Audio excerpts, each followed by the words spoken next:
Hello hi नमस्कार, मी Sneha. Thank you for watching Snehi diaries and welcome back to my channel. तर thumbnail बघून तुम्हाला कळालं असेल आजचा व्हिडिओ कशाच्या रिगार्डिंग आहे. येस सर, मी तुम्हाला सांगणार आहे मी रिझोल्यूशन कसं बनवते आणि त्याच्यावरती कसं त्याला कसं इम्प्लिमेंट करते त्याबद्दल. तर थोडा व्हिडिओ लॉंग होऊ शकतो आणि जरी झाला तरी मी त्याला शॉर्टमध्ये आणेलच आणि थोडी लेक्चर मी तुम्हाला देईन त्याबद्दल. सो प्लीज बेअर करा. आणि मला एवढंच सांगायचं आहे की व्हिडिओ एंडपर्यंत बघा, कारण काही काही युजफुल होऊ शकतात गोष्टी तुमच्यासाठी.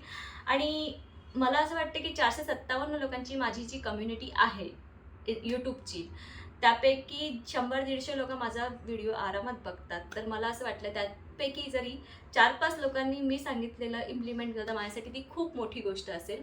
सो म्हटलं त्यासाठी म्हटलं हा व्हिडिओ करूया, कारण मी प्रत्येक वर्षी रिझोल्युशन्स बनवते, काय ना काय करत असते. सो म्हटलं याची शेअर करूया तुमच्यासोबत. जास्त काही तामझाम नसतं, पण एकदम इझी अँड सिम्पल असतं माझं. सो म्हटलं okay. So without wasting any time let's start with the video. First of all, resolution म्हणजे काय? तर रिझोल्यूशन म्हणजे काय की आपण एखादी गोष्ट ठरवली, त्याच्यावरती काम केलं आणि त्याचं जे आउटपुट येईल ते सोप्या भाषेत सांगायला गेलं तर हे. आता आपण काय करतो, वर्षाच्या सुरुवातीला मी काय, माझ्यासारखे भरपूर लोक असे आहे की सुरुवातीला एक रिझोल्यूशन बनवतात की मी उद्यापासून हे करेन. मोस्टली सगळ्यांचं असतं मी लवकर उठेन, जिमला जाईन, हे करेन ते करेन, असं काही ना काहीतरी रिझोल्यूशन सगळे बनवतात. पण त्यावरती ॲक्शन किती घेतात, इम्प्लिमेंट किती वेळा होतं त्याच्यावरती, आणि फायनल आउटपुट काय असतं त्याचं. तर काही काही वेळेला आपण काय करतो की गोष्टी आपल्या डोक्यात असतात. प्रत्येक वर्षी आपण रिझोल्यूशन बनवतो आणि ते इथे असतं फक्त की आपल्याला रिझोल्यूशन बनवलं आहे, आता ह्याच्यावरती काम करायचं आहे. पण इयर एंड आला की ते आपण राहून जातं आणि मग असं होतं की अरे यार, आपण तर हे केलंच नाही. मग तो रिझोल्यूशन तसा तर तसाच राहतो. असं बघायला गेलं तर असं वाटतं की अरे ही काय गोष्ट आहे, पण ॲक्च्युली जर तुम्ही बघायला गेलात तर ही खूप मोठी गोष्ट आहे. म्हणजे एखाद्या गोष्टीचं आपण रिझोल्यूशन बनवतो आणि त्याच्यावरती जेव्हा आपण काम करतो आणि त्याचा जेव्हा फायनल आउटपुट येतो ना, तेव्हा त्याचा आनंद खूप वेगळा असतो. मग त्या केसमध्ये मी पण असंच काही वर्षापूर्वी होते की इथेच असायचं फक्त रिझोल्यूशन, आणि ते वर्षाच्या एंडपर्यंत कधीच व्हायचं नाही इम्प्लिमेंट. मग 4-5 वर्ष झाले मी त्या गोष्टी लिहायला लागली. आता लिहायला लागली म्हणजे काय, मी बुक पेन घेऊन फिरत होते तर नाही. आपल्याकडे मोबाईल ही गोष्ट नेहमी असते. रिझोल्यूशन आपल्या डोक्यात आहे, फक्त लिहून काढायचं आहे. त्याला 5 मिनटं लागतात. तुम्ही स्वतःला 5 मिनटं पण नाही देऊ शकत, तर मग त्याचा काही उपयोग नाही. आणि असं नाही की तुम्हाला हे 31स्टलाच करायचं आहे. 31स्टला सगळेच बिझी असतात, सगळेच एन्जॉय करत असतात तो एक मोमेंट. तर त्यावेळेस नाही, पण त्याच्या 2-3 दिवस आधी आपल्याकडे भरपूर टाईम असतो आणि आपल्या डोक्यात असतं की आपल्याला हे करायचं आहे. ती गोष्ट आपल्याला फक्त एका ठिकाणी लिहून काढायची आहे. मग ती आपलं रिझोल्यूशन डिपेंड करते की कोणाचं किती आहे. 1 आहे, 2 आहे, 3 आहे, 4 आहे, 5 आहे. पटपट ते लिहून टाकलं तर ती गोष्ट लक्षात राहते. मला असं वाटतं गोष्टी लिहिल्या की त्या लक्षात राहतात, कारण आपल्या डोळ्यासमोरून त्या सतत जात असतात. म्हणून मी फर्स्ट टाईम जेव्हा लिहिलं तेव्हा म्हटलं की मी नेहमी याला बघणार आणि नेहमी प्रयत्न करणार की मी यातली एक गोष्ट तरी पूर्ण करेन म्हणजे करेन. तर असं मी प्रत्येक वर्षी करत गेले आणि जेव्हा जेव्हा माझ्या ते रिझोल्यूशन कंप्लीट होत गेले तर मी त्याला टिक करत जायची. म्हणजे एखाद्या वेळेला मी स्टार्ट केलेलं जिम, तर मी जिम कंप्लीट केलं. सेकंडली मला वेट लॉस करायचा होता, तर मी वेट लॉस प्रॉपर केला. म्हणजे मी गेल्या वर्षी 7 to 8 kg वेट लॉस केला. सो असं म्हणजे मी एक रिझोल्यूशन बनवलं तर मी ते पूर्ण करणार म्हणजे करणार. पण यावर्षी काय झालं की नेमकं ना काहीतरी रिझन्समुळे माझं मोबाईल 3 वेळा फॉर्मॅट झाला आणि मी लिहिलेले जे रिझोल्यूशन्स होते ते 3 वेळा डिलीट झाले. पण त्या गोष्टी माझ्या इथे होत्या, तर म्हटलं परत लिहिण्यात अर्थ नाही आहे मोबाईलमध्ये, म्हणून मी सरळ एक बुक बनवली. आता ही बुक एकदम सिंपल आहे, त्याच्यात काहीच नाही आहे. पण म्हटलं याच्यात मी लिहून काढलं का? म्हटलं पुन्हा मोबाईल फॉर्मॅट झाला तर पुन्हा ते सगळं करावं लागेल आणि ते मला नव्हतं करायचं. तर म्हटलं सिंपल मी एक बुक घेतली आणि म्हणजे ही गोष्ट मला वाटते मार्च किंवा एप्रिलच्या दरम्यानची असेल आणि सिम्पली त्याच्यात सगळं लिहून काढलं की मला या वर्षी काय करायचं आहे. आणि ट्रस्ट मी, आणि जेव्हा जेव्हा ती गोष्ट होत गेली त्याच्यापुढे मी डन लिहत गेले, म्हणजे किंवा टिक मार्क केलं. तर तुम्हाला दाखवते ते कसं. आणि या बुकमध्ये मी जास्त काहीच लिहिलं नाही आहे, कारण मी जेव्हापासून कॉन्टेंट क्रिएशन चालू केलं ना, मी लिहायचं काम जरा माझं वाढलं आहे. सो येस, त्यामुळे कसं की मला त्या बुक्स युजफुल होतात. आता तुम्हाला हे दिसत असेल, ही माझी विश लिस्ट होती, ठीक आहे. आणि 13 होते आणि यापैकी मी 9 पूर्ण केले. म्हणजे माझ्या 2025च्या रिझोल्युशनमध्ये ह्या 13 लिस्ट होत्या आणि त्यापैकी 9 मी टिकमार्क केले, म्हणजे मी ते कंप्लीट केले. आणि परत यावर्षीसुद्धा मी हे नवीन बनवलं आहे आणि हे 14 रिझोल्युशन्स मी लिहिले आहेत इथे. आणि जेव्हा जेव्हा हे पूर्ण होणार त्याच्यापुढे मी टिक करत जाणार. जेव्हापासून मी लिहायला लागले त्याचं खूप इम्पॅक्ट झालं आहे. आणि मग ते कशाच्याही रिगार्डिंग असेल, सेविंगच्या असेल, कुठे जायचं असेल, काय खायचं असेल, काहीही रिझोल्युशन असेल ते याच्यात लिहा. आणि ते किंवा मोबाईलच्या नोट्समध्ये जसं मी तुम्हाला सांगितलं मगाशी. आणि मग ते खरंच बघा इयर एंडला की ते पूर्ण होतं आहे की नाही. ते डेफिनेटली होणार, कारण लिहिल्याने गोष्टी होतात असं मला वाटतं. मग ते काहीही असेल नक्की लिहा, कुठेही लिहा. म्हणजे एक साधा पान असेल तो तुमच्या वॉलेटमध्ये असेल तिथे लिहून ठेवा. मोबाईलच्या नोट्स असतात, मोबाईलमध्ये नोट्स असतो, नोटपॅड असतो त्याच्यात असतं. किंवा एक छोटीशी साधीशी बुक करा. काहीही तुम्हाला एस्थेटिक करायची गरज नाही आहे. Simple book is enough. आता हा होता रिझोल्युशनचा पार्ट. मी माझ्या रिझोल्युशनची प्रिपरेशन करून टाकली आहे की मला आता या वर्षी हे करायचं आणि ते मी करणार म्हणजे करणार. पण यावेळेस सेकंड गोष्ट ज्याने मला खूप असं आकर्षून घेतलं आहे, म्हणजे अट्रॅक्ट केलं आहे, ती म्हणजे विजन बोर्ड.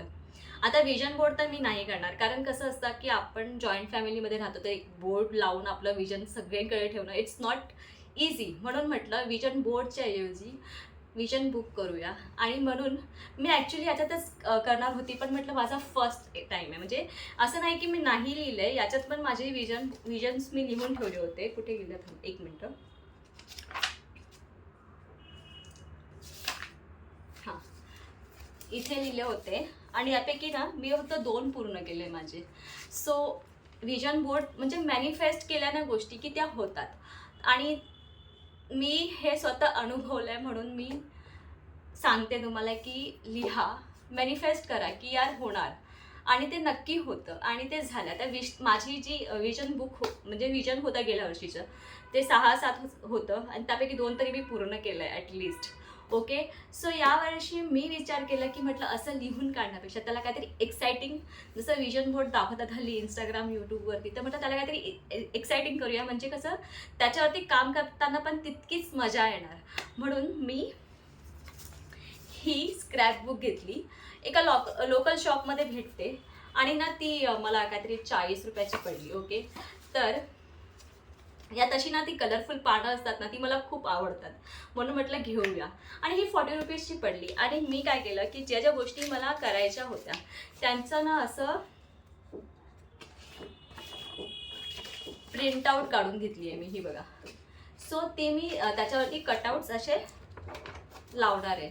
सो हेच आहे, मी तुम्हाला दाखवणार नाही आहे, कारण मी माझं असं म्हणजे मला असं वाटतं की हे जेव्हा पूर्ण होईल तेव्हा मी तुमच्याबरोबर ते नक्की शेअर करेन. सो सध्या मला ह्याला जरा सिक्रेट ठेवायचं आहे. ओके. सो हा झाला विजन बुक. विजन बोर्ड नाही, कारण नाही लावू शकत कुठे. सो म्हटलं विजन बुक करूया. सो ही झाली माझी विजन बुक. म्हणजे हा आता मी सेकंड पार्ट, मी तुम्हाला ॲक्च्युली 4 पार्ट कवर करणार आहे याच्यात. फर्स्ट इज आपलं रिझोल्युशन जो मी कंप्लीट केला. Second is vision book. Third मला तुम्हाला सांगायचं आहे की जर्नलिंग. जर्नलिंग म्हणजे काय? जर्नलिंग म्हणजे एखादी गोष्ट आपल्याला, एखाद्या गोष्टीचा आपल्याला अनुभव आला, आपले विचार, आपल्या काहीही गोष्टी ज्या आपण अट्रॅक्ट होतोय किंवा काहीही, ते एखाद्या बुकवरती लिहून काढणं. तर आणि लिहून काढण्याने काय होतात ना, मनाला शांतता भेटते. मी खरं सांगते, जर्नलिंग म्हणजे काय, नॉर्मली आपण कसं एक डायरी लिहितात लोक. काही काहींना डायरी लिहायची खूप आवड असते. मग त्यांनी सकाळपासून संध्याकाळपर्यंत काय काय केलं ते सगळं लिहितात त्याच्यात. तो ते त्यांना एक आवड असते ती. तसंच हा जर्नलिंग एक पार्ट आहे. पण असं इट्स नॉट की तुम्ही एक डायरी लिहिताय. इट्स लाईक की तुमचा जेव्हा स्ट्रेस लेवल वाढतो तेव्हा काय काय असतं ना की आपण कोणती गोष्ट कोणाबरोबर शेअर करू शकत नाही, असं बहुतेक वेळा होतं. मग त्यावेळेस त्या केसमध्ये काय करायचं, आणि ते जेव्हा स्ट्रेस लेवल वाढतो ना आपला, तेव्हा आपण डिप्रेशनमध्ये जातो किंवा काय. अशा वेळी काय करा, अशा वेळी लिहा. लिहिल्याने खूप खूप फायदा होतो. आणि मी हे खरं सांगते की मी माझ्यावर तर अजून अशी वेळ नाही आली आहे, कारण मी जरी कितीही तुम्ही मला नेहमी प्रत्येक व्हिडिओमध्ये हसत बिसत असाल, तरी मला स्ट्रेस जरी आला ना तरी मी त्याला जास्त मनात आणून देत नाही. पण एकदम एक्स्ट्रीम लेवलला जर जातं ना, लिहा, कशाच्याबद्दल असेल लिहा. तुम्हाला कोणी ओरडलं, तुम्हाला कोणी आवडलं नाही, तुम्हाला कोणाची वागणूक आवडली नाही, तुम्हाला काहीही आवडलं नाही, तुम्हाला कोणाबद्दल लिहायचं असेल लिहा, काही प्रॉब्लेम नाही. तुम्हाला ही भीती वाटत असेल की अरे कोणी ती वाचली तर लिहा, 2 दिवसांनी फाडून टाका, पण लिहा. कारण लिहिल्याने मन शांत होतं आणि हे खरं सांगते, हे होतं.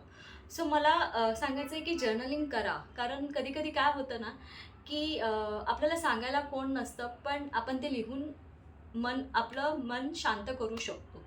आणि सेकंड थिंग, मी असं करते की एखादी गोष्ट किंवा एखादं कोट मला आवडलं तर ते मी लिहून ठेवते, किंवा एखादं असं कोणाचं बोलणं मला आवडलं तर ते मी लिहून ठेवते. मध्ये मला असं झालेलं की मी खूप झाली मला म्हणजे माझा स्ट्रेस बस झाला होता, पण तो एकदाच झाला आणि म्हटलं काय करू काय करू, त्यावेळेस मी लिहिलं. आणि खरं सांगते एका पानाचंच लिहिलं, यात तुम्हाला कळणार नाही, पण हे एवढंच लिहिलं. पण हे लिहिल्यानंतर मला खूप बरं वाटलं. म्हणजे असं वाटलं की यार माझं मन हलकं झालंय. म्हणून सांगते एक्सपिरियन्सवरून की येस, लिहा. भले कोणाबद्दल लिहिताय, लिहून 2-3 दिवस ठेवा, फाडून टाका, काही प्रॉब्लेम नाही आहे, पण मन हलकं करा. कारण आपण सगळ्याच गोष्टी सगळ्यांबरोबर नाही शेअर करत. आणि इन माय केस तर मी मोस्टली नाहीच करत. पण कुठे व्यर्थ कुठे म्हणजे स्वतःला व्यक्त करायचं ते तुमच्यावर आहे. ओके, सो हा झाला जर्नलिंगचा पार्ट. म्हणजे तुम्ही तुमच्या भावना, तुमचा विचार, तुमचा अनुभव जे काही आहे ते एखाद्या बुकमध्ये लिहा. तुम्ही कोणत्या गोष्टीबद्दल ग्रेटफुल आहात, तुम्ही आज जिवंत आहात, तुम्ही आज तुमचं एक टाईमचं तुम्हाला अन्न भेटलं, तुम्ही आज वॉकला गेलात, तुम्ही काय, सगळं काही लिहा. असं काही नाही आहे की तुम्हाला दुःख झालं तेव्हाच, तुम्हाला खुशी झाली ना, लिहा. लिहिल्याने गोष्टी होतात. हे मी सारखं सारखं बोलते कारण होतात. ओके, आता last but not the list मला वाटलं की हे असं कवर करावं या व्हिडिओमध्ये. And that is fourth, and that is mental health. Mental peace, health नाही, मेंटल पीस. मेंटल पीस का? कारण आपण हल्लीच्या जीवनात कसं फायनान्स म्हणजे अर्निंगसाठी आपण एवढी धावपळ करतो ना की आपल्याला आपल्यासाठी वेळ नाही भेटत आहे. आणि त्याच्यामुळे काय असतात की खूप गोष्टी आपल्या राहून जातात आणि स्ट्रेसमध्ये आपण जातो, खूप असं पॅनिक सिच्युएशनमध्ये जातो, डिप्रेशनमध्ये जातो. त्यावेळेस काय होतं की आपल्याला जर वेळ आपला मी टाईम आपल्याला नाही भेटला ना, मग आपल्याला रिलॅक्सेशन नाही भेटणार. आपला मी टाईम एन्जॉय करणं इज गरजेचं आजच्या काळात. कारण आपण तुम्ही किती बघा, लोकल ट्रेन्समध्ये गर्दी असते, बसमध्ये गर्दी असते, इकडे तिकडे सगळीकडे एवढा गोंधळ असतो ना की आपण पॅनिक होऊन जातो प्रत्येक सिच्युएशनमध्ये. आणि मी स्वतः पॅनिक होते, कारण मला जेव्हा पवईला जायचं असं ना, नेरूळपासून पवईपर्यंतचा प्रवास, पॅनिक सिच्युएशन होऊन जाते. तेव्हा काय करायचं त्या सिच्युएशनमध्ये, असं होतं. मग आपला मेंटल पीस कुठून फाइंड आउट करायचा? मला मेंटल पीस हवा असेल, मी सरळ उठते, किचनमध्ये जाते, काहीतरी बनवते, आणि तेव्हा ते बनवता बनवता माझा जे स्ट्रेस आहे तो कमी होत जातो. म्हणजे मी माझा मेंटल पीस जो आहे तो किचनमध्ये शोधला आहे. तसं तुम्ही तुमचा शोधू शकता. काहींना झोपून भेटतो, काहींना खाऊन भेटतो, काहींना गाणं ऐकून भेटतो, काहींना डान्स करून भेटतो. सो प्रत्येकाचा मेंटल पीस जो असतो तो वेगळा वेगळा असतो. पण ते फाइंड आउट करा आणि त्याच्यावर काम करा. स्ट्रेस घेऊ नका आणि डिप्रेशनमध्ये प्लीज जाऊ नका. कारण आपल्याला एकदा कळलं ना की आपला मेंटल पीस कशात आहे, तर आपण इझिली लाईफ एन्जॉय करू शकतो. आणि प्लीज करा, मला फक्त एवढंच सांगायचं आहे. So yes, this was it. मी हेच 4 टॉपिक्स मला कवर करायचे होते. मी तुमचा जास्त वेळ घेतला आहे नो, पण मला असं वाटलं की हे तुमच्याबरोबर शेअर केलं पाहिजे. आणि येस, आता न्यू इयरसाठी फक्त 2च दिवस राहिले आहेत. सो ज्यांनी अजून रिझोल्युशन नाही बनवलं, स्वतःचा विजन नाही ठरवलं आहे, प्लीज करा. कारण तुम्ही जर स्वतः प्लॅन कराल तेव्हा तुम्ही त्याच्यावर वर्क कराल आणि तुमच्या लाईफमध्ये सक्सेस आपोआप येईल. फक्त प्लॅन करा. काय नाटेल अरे ही काय बोलते, पण माझ्यासारख्या अशा बहुतेक आहेत ज्या या गोष्टी करतात. सो मला त्यांच्यासाठीच सांगायचं आहे की प्लीज करा आणि त्याच्यावरती काम करा, गोष्टी आपोआप होतील. आणि येस, पॉझिटिव्ह राहा आणि 2026मध्ये फक्त पॉझिटिव्ह राहा आणि म्हणा की हे मी करणार म्हणजे करणार आणि मी आनंदी राहणार. मी माझा मेंटल पीस कशात आहे ते शोधणार. येस, मी ॲडव्हान्समध्ये आत्ता हॅपी न्यू इयर नाही म्हणणार, कारण उद्या अजून एक व्हिडिओ येणार आहे आणि तो छोटा असेल, जास्त एवढा मोठा नसणार. पण प्लीज तुम्ही आज माझा हा व्हिडिओ बेअर केला त्याबद्दल थँक्यू सो मच. आणि आता या व्हिडिओला मी इथे एंड करते. आय होप तुम्हाला माझा आजचा हा व्हिडिओ आवडेल. व्हिडिओ आवडला तर व्हिडिओला लाईक करा, शेअर करा आणि चॅनलला प्लीज सबस्क्राईब करा. भेटूया लवकरच नवीन ब्लॉगमध्ये. तब तक के लिए बाय.